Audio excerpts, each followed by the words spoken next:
한국경제TV 생생한 실전 투자 정보 와우퀵. 월 5,000원 커피값으로 투자 정보가 내 손 안에 배달됩니다.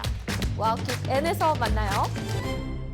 네, 섹터 인사이트 시간입니다. 오늘 2차 전지 관련주 그래도 반등에 나서주고 있는데요. 2차 전지를 비롯해서 화학 업종에 대한 분석을 도와드리도록 하겠습니다.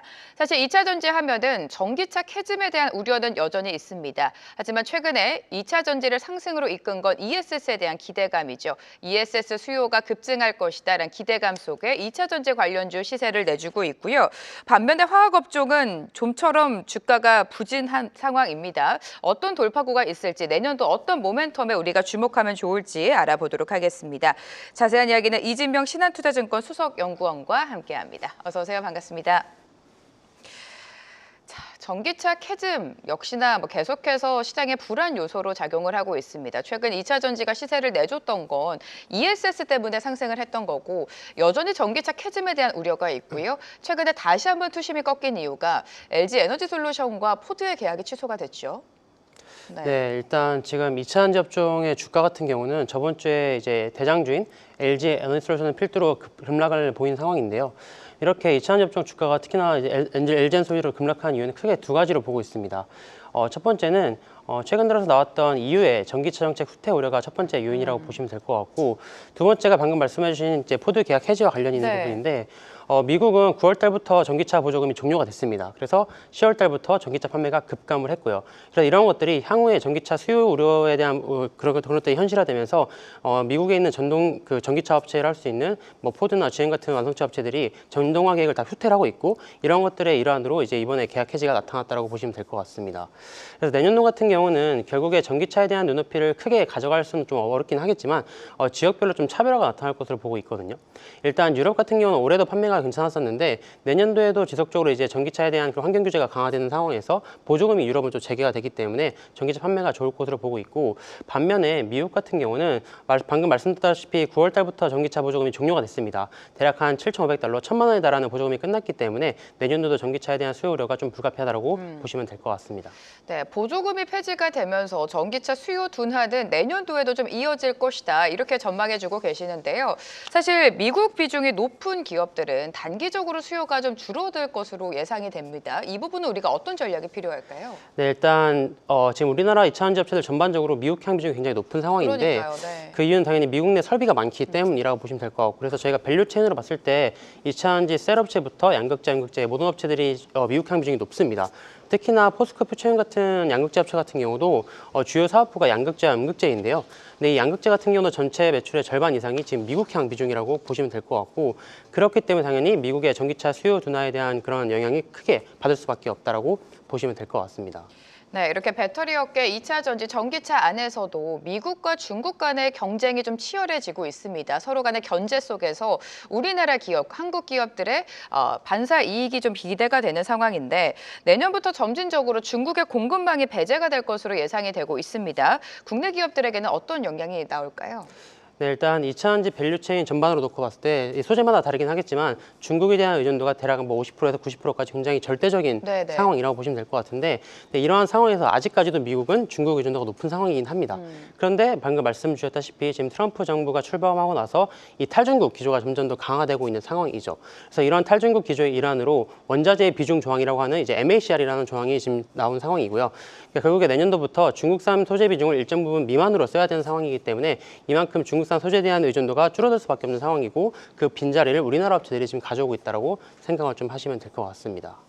네, 최근에 2차 전지의 상승이 좀 두드러졌습니다. 사실 2차 전지 하면 수년간의 습관에 갇혀서 좀 답답하신 투자자분들이 많으셨을 것 같은데 최근 2차 전지 상승을 이끌었던 거는 사실 전기차보다는 ESS가 새롭게 떠올랐죠. 데이터 전력 수요가 급증하면서 ESS에 대한 기대감, 배터리 기업들도 ESS 수요 급증과 함께 수익선이 개선될 것이다. 이런 분위기가 확산이 됐었습니다. 자, ESS와 관련해서 모멘텀 좀 설명해 주실까요? 네, 일단 특히나 저희가 ESS를 말씀드릴 때는 사실 글로벌 시장보다는 미국 시장이 가장 핵심이라고 네. 보시면 될 것 같고, 일단 미국에 대한 ESS 수요 전망치가 지속적으로 상향 조정이 되고 있고요. 그 말인즉슨 수요가 굉장히 지금 폭발적으로 올라가고 있다고 이해를 하시면 될 것 같습니다. 그래서 이렇게 수요가 폭발적으로 증가하는 상황에서 우리나라 셋업체들도 미국 내에서 지금 생산 능력을 공격적으로 확대를 하고 있는 상황이거든요.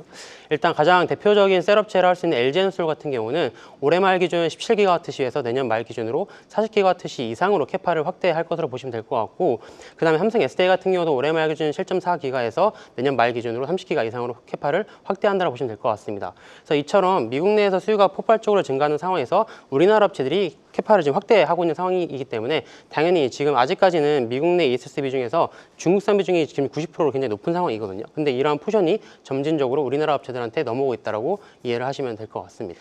네, ESS 역시 탈중국이 계속해서 진행이 되고 있습니다. 그렇게 된다면 국내 기업들의 반사 이익이 기대가 되는 상황이죠. 또 바로 내년도는 테슬라의 4680 원통형 배터리 공급이 본격화되고요. 삼성 SDI가 내후년입니다. 전고체 배터리 세계 최초 양산을 앞두고 있는데 일단 테슬라의 46 시리즈 먼저 짚어봐야 될 것 같아요. 시장에서는 새로운 게임 체인저가 될 것이다. 이런 긍정적인 분석이 많죠. 네, 일단 이 46 시리즈 배터리를 말씀드리기 전에 조금 이제 개념을 구분할 필요가 있거든요. 저희가 4680 배터리는 이제 테슬라 4680 배터리로 많이 알고 계신데 사실 이거는 46 시리즈 배터리의 한 종류라고 보시면 될 것 같고, 근데 기존에 저희가 알고 계신 것처럼 이 4680 배터리가 사이버 트럭에 많이 쓰이면서 이런 것들이 처음 개념이 소개가 됐습니다. 근데 사실상 사이버 트럭 판매가 좋지 않다 보니까 지금 기존의 LG엔솔 같은 경우도 테슬라 이외에 지금 고객사를 추가적으로 확보를 하는 상황이고 수주를 받고 있는 상황이라고 보시면 될 것 같고, 그렇기 때문에 이 46 시리즈 배터리가 기존의 이제 2기실종 배터리보다 에너지 밀도는 높은데 원가를 낮출 수 있는 상황이다 보니까 당연히 좀 게임 체인저를 할 수 있다고 판단하고 있는 상황이고요. 근데 말씀드렸던 것처럼 지금 기존에는 지금 이런 하이엔드 배터리보다는 지금의 시장의 가장 큰 화두는 LFP를 비롯한 저가 케미스트리 배터리가 보시면 될 것 같습니다. 그래서 지금 상황에서는 이런 고가부터 저가까지 모든 이제 방면에서 다 지금 대응이 가능한 게 가장 중요하다고 좀 판단을 하고 있고요. 그 다음에 전고체 배터리 같은 경우는 시장에 굉장히 관심이 높은 상황이긴 한데요. 사실상 지금 전고체 배터리는 기존의 높은 에너지 밀도랑 안전성 측면에서 굉장히 각광을 받고 있는 상황입니다. 근데 다만 아직까지는 경제성에 대한 우려와 수요처에 대한 우려가 큰 상황이기 때문에 지금 당장 좀 가시화를 기대하기는 어려운 상황이라고 보시면 될 것 같고, 다만 향후에도 이제 휴머노이드나 드론, 그다음에 우주항공 이런 신규 수요처가 아마 개화가 될 것으로 판단하고 있기 때문에 그런 쪽에서 지금 좀 시장 성장을 크게 기대해 볼 수 있다고 보시면 될 것 같습니다. 네, 시장에 대한 기대감이 큰 상황입니다. 현 시점에서 2차 전지 관련주 오늘 좀 반등이 나오고 있습니다. LG 에너지 솔루션도 2%대 강세, SDI도 오늘 빨간불을 지켜내주고 있는데 현 시점에서 내년 상반기까지 끌고 갈 수 있는 2차 전지 탑픽이 있다면 어떤 종목일까요? 네, 일단 2차 전지 업종 같은 경우는 최근에 주가 변동성이 굉장히 커진 상황이고 네. 사실 그 이유 중에 하나가 결국에 전기차에 대한 우려 때문이라고 보시면 될 것 같고요. 아직까지는 2차 전지 업체들 실적에서 절대적인 부분이 전기차 쪽이기 때문에 당연히 한 내년 1분기까지는 실적이 조금 안 좋을 수밖에 없는 네. 상황이라고 보시면 될 것 같고, 그래서 이렇게 펀더멘털이 조금 이제 흔들리는 상황이기 때문에 당연히 주가적으로도 저희가 우려를 많이 할 수밖에 없는 상황이고요. 근데 그럼에도 불구하고 내년도에 대한 가장 중요한 핵심 포인트는 전기차에 대한 눈높이가 하향 조정되는 가운데 탈중국 기조와 ESS 모멘텀이 더욱더 강화가 된다라고 보시면 될 것 같습니다. 그래서 저희가 중요하게 봐야 될 포인트도 바로 이 탈중국과 ESS 수혜가 가능한 업체라고 보시면 될 것 같거든요. 그래서 저희가 2차 전지 밸류체인으로 놓고 봤을 때 당연히 소재 업체들보다는 셀업체들이 수혜가 더 크다라고 판단할 수 있고, 이 셀업체 중에서 LG에너지 솔루션이랑 삼성 SDI를 탑픽으로 저는 말씀을 좀 드리고 있는 상황입니다. 여기서 추가적으로 좀 말씀을 드리면 네네. 최근 들어서 중국의 리튬 가격이 강세를 또 보이고 있는 상황이죠. 사실상 이 리튬 가격 같은 경우는 2차 전지 산업의 선행지표라고 할 수 있거든요. 그래서 이렇게 리튬 가격이 내년도에도 강세가 나타난다고 하면은 2차 전지 밸류체인 전반적으로 특히나 소재 업체 같은 경우도 관심을 지속적으로 가져야 된다고 말씀을 드리고 있습니다. 네, 가장 큰 모멘텀은 탈중국과 ESS인 것 같습니다. 그렇기 때문에 소재보다는 셀업체에 주목을 해보자. 결국에 LG 에너지 솔루션과 삼성 SDI 탑픽으로 제시를 해주셨습니다. 화학업종으로 넘어가 보도록 하죠.